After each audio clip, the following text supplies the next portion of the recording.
Hello, my name is Danail Stoyanov, and I'm from the Wellcome EPSRC Center for Interventional and Surgical Sciences at UCL. And it's a pleasure to be here to talk to you about some of the capabilities that we're developing using AI to process surgical imaging and surgical video. As we know, digital cameras have revolutionized the way that surgery is performed today, and they're pretty much ubiquitous throughout modern operating theaters. Endoscopes and laparoscopes are used in robotic-assisted surgery, microscopes are used for microsurgery, a variety of cameras are used for both therapeutic and diagnostic procedures, including swallowable cameras that can travel and collect data from the gastrointestinal tract. So these cameras collect a very rich digital footprint of what happens during surgery, and a lot of information about the appearance of anatomy, the presence of instruments, the interaction between instruments and anatomy, certain events that may occur, such as cutting or suturing or bleeding. And of course, this is a very, very rich footprint of what occurred during a surgical procedure. Currently, most of this information is underutilized, and I think that there is a tremendous opportunity to develop AI systems in order to extract meta-level information from this surgical signal in order to create reports, in order to understand activity, and potentially also to create systems that can assist surgeons in performing surgery intraoperatively. So I will talk about some of the types of algorithm that we have been developing over the last several decades. And in particular, I'll cover three axes of the domain of information that we might extract from the video. One is the semantic domain, so understanding the presence of high-level information, such as the presence of different organs, the presence of different instruments, and we can extract this from the video and from the surgical images.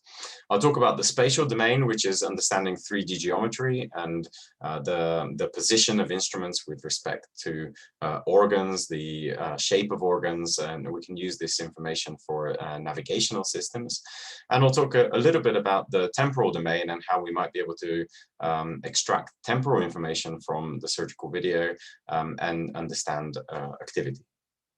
So starting with the spatial domain, which is one of the most well-developed areas, we can use surgical video in order to extract 3D information from the surgical site.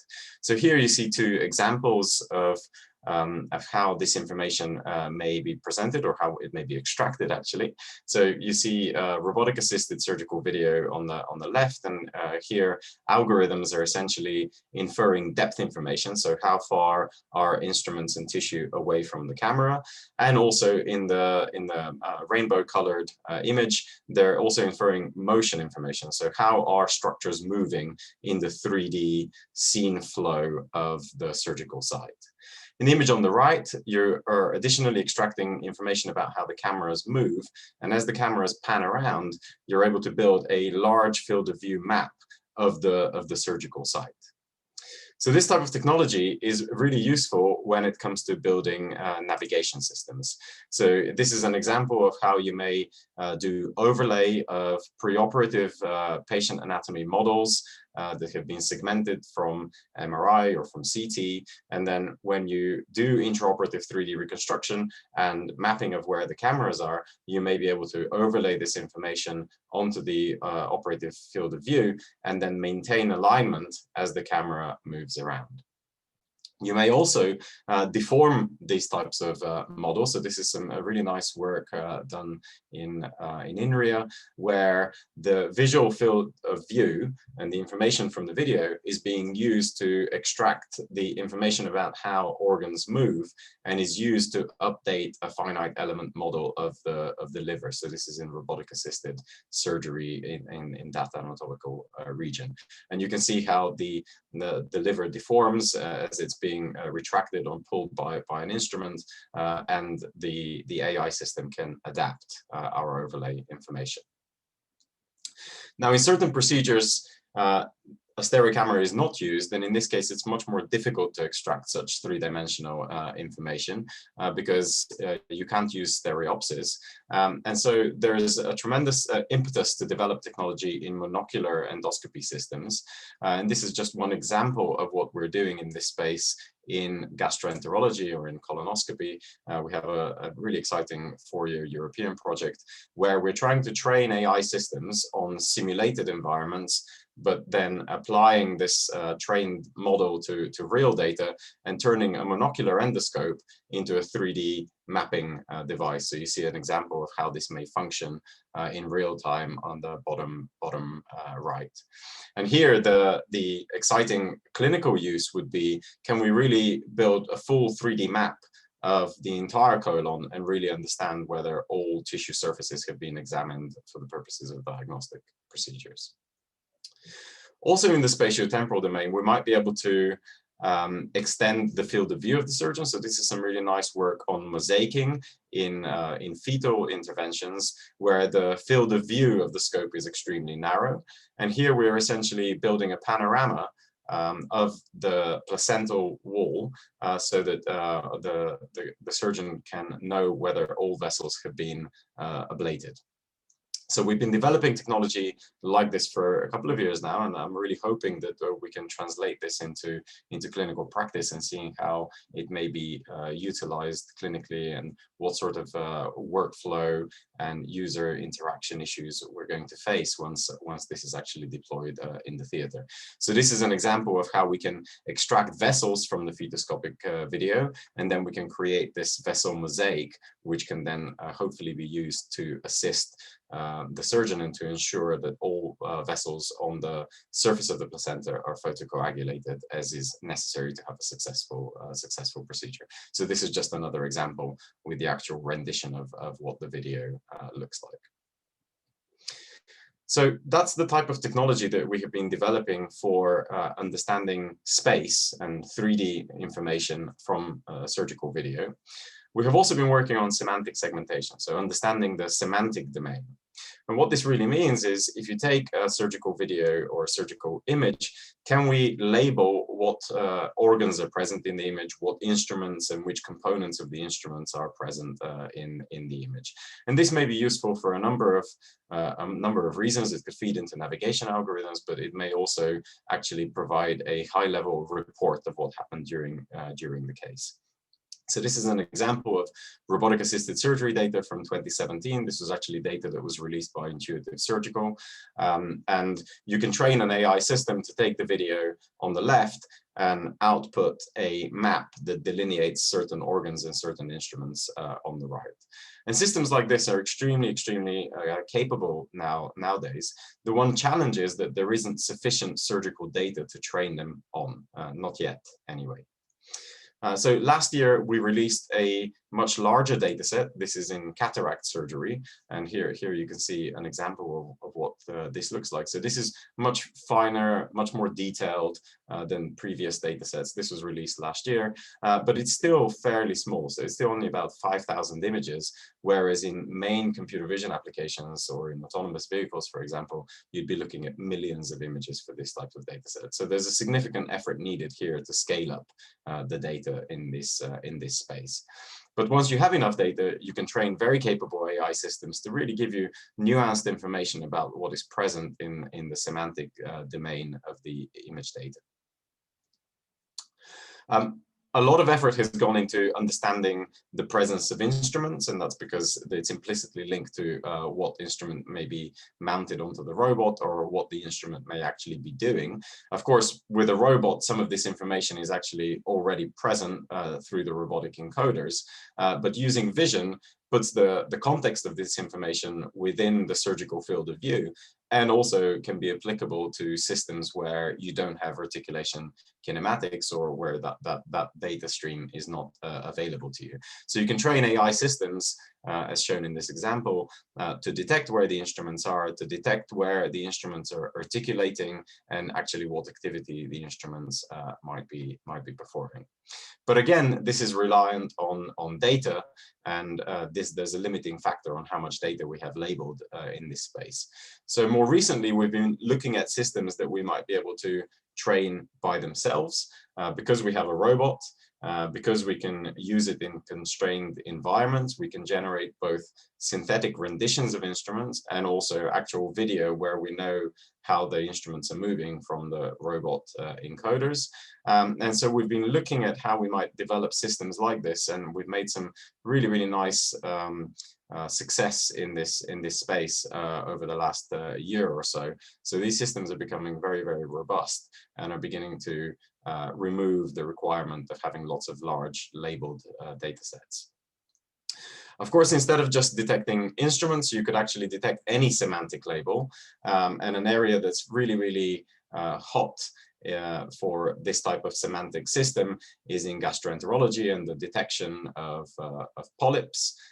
So this is an example of an AI system that's actually now commercialized through a UCL spin-out called Odin Vision, and is available on the European market for both lower and upper GI procedures. So here you can see an AI system, a convolutional neural network, running over the endoscopic video and flagging up semantic labels of where a polyp may be.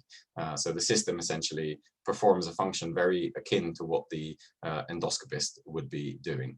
The idea of systems like this is that maybe they can be used to standardize service to ensure that that no polyps are missed, and perhaps also to be used in settings where expert clinical advice may not be available. So this is in colonoscopy. Similar systems are now available in upper GI. So this is the system essentially detecting Barrett's and looking at dysplastic or non-dysplastic lesions. And this is once again a regulated medical device that is now available on the European market. So really nice to see this work transition from the lab into actual clinical use and clinical trials. So I've covered the spatial domain and a little bit about the semantic domain and the kind of things that we might be able to do with AI in that space. And now I'll talk very briefly about the temporal domain, which of course embeds information about activity and how that may be conducted. So in the temporal domain, we might be able to detect quite coarse information or even very fine events about what is happening during a surgical procedure. So these are two examples developed with digital surgery, which is now part of Medtronic. One is in cataract surgery and the other one in endonasal surgery, where an AI system is essentially detecting what instruments are present in the surgical field of view, what phase of the procedure is currently being performed. And all of this is extracted automatically using the trained AI system. So you can essentially run this type of algorithm on all the cases that are performed in a particular clinical practice, and then at the end generate a report. So that you can have an understanding of variation, for example, around timing, around instrument use, around instrument motion and instrument kinematics, around instrument tissue interactions. So it potentially turns this video signal that we're not utilizing very much today into something that could have meaningful guidance or meaningful information for the clinical team. And of course, this information might be used in different ways, dependent on whether you're an individual surgeon or you're a unit, or whether it's a hospital administrator and so forth. And I think there's a number of exciting systems like this now coming out onto the market and available as products.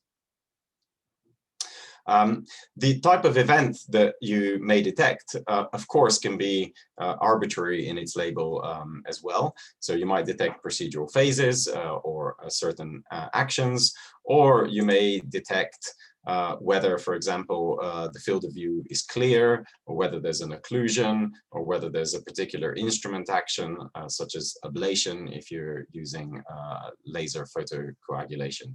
So this is an example of how a system that detects occlusions in instrument use would function on fetoscopic video again.